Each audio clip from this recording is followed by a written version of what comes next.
In slow motion, the test cars move towards each other on collision courses, unwinding behind them the coils that ran to the devices by the impact zone. As they collided, the debris of wings and fender floated into the air. The cars rocked against each other as they continued on their disintegrating courses. In the passenger seats, the plastic models transcribed graceful arcs into the buckling roofs and windshields. Here and there, a passing fender severed a torso.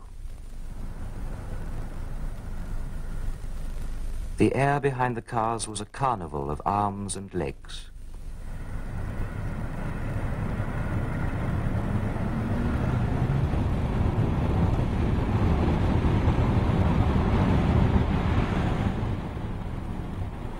I think the key image of the 20th century is the man in the motor car.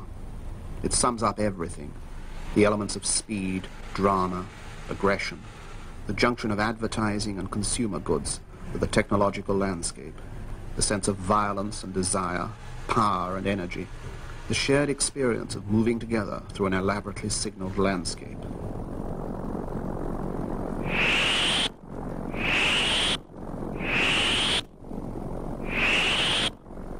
We spend a substantial part of our lives in the motor car, and the experience of driving condenses many of the experiences of being a human being in the 1970s.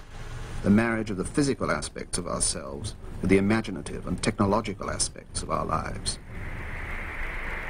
I think that the 20th century reaches its highest expression on the highway. Everything is there. The speed and violence of our age, its strange love affair with the machine, with its own death.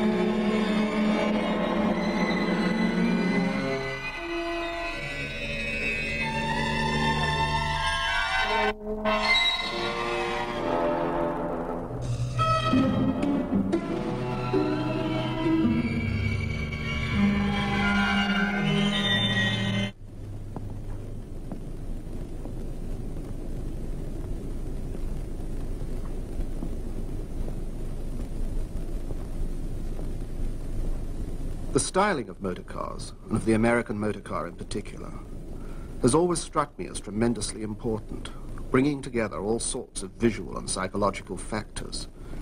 As an engineering structure, the car is totally uninteresting to me. I'm interested in the exact way in which it brings together the visual codes for expressing our ordinary perceptions about reality. For example, that the future is something with a fin on it, and the whole system of expectations contained in the design of the car.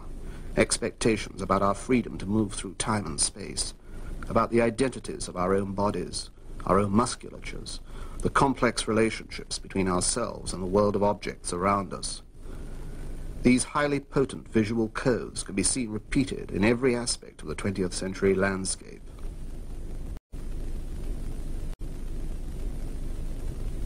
What do they mean? Have we reached the point now in the 70s where we only make sense in terms of these huge technological systems?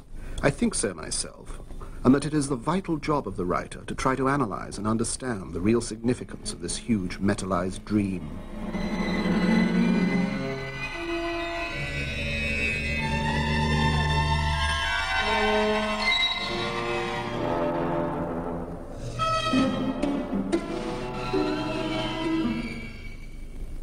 I'm interested in the automobile as a narrative structure, as a scenario that describes our real lives and our real fantasies.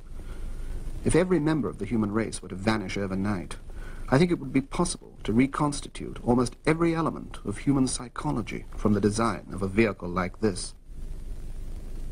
As a writer, I feel I must try to understand the real meaning of a lot of commonplace but tremendously complicated events. I've always been fascinated by the complexity of movement when a woman gets out of a car.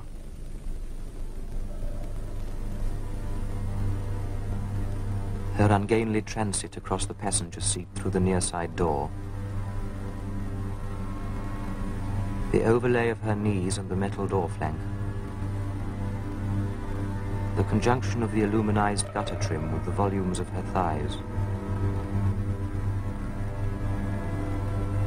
The crushing of her left breast by the door frame and its self-extension as she continued to rise.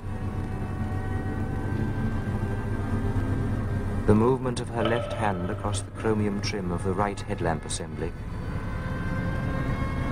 Her movements distorted in the projecting carapace of the bonnet. The jut and rake of her pubis as she sat in the driver's seat.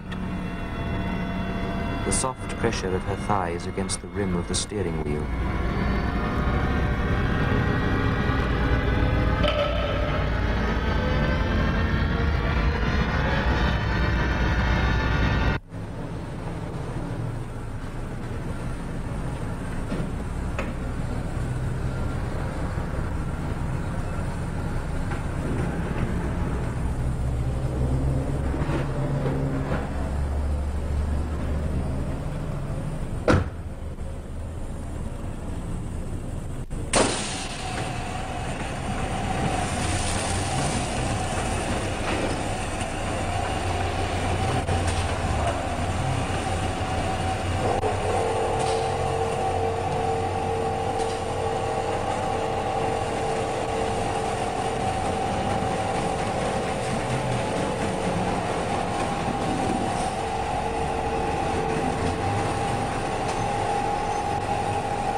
The close relationship between our own bodies and the body of the motor car is obvious.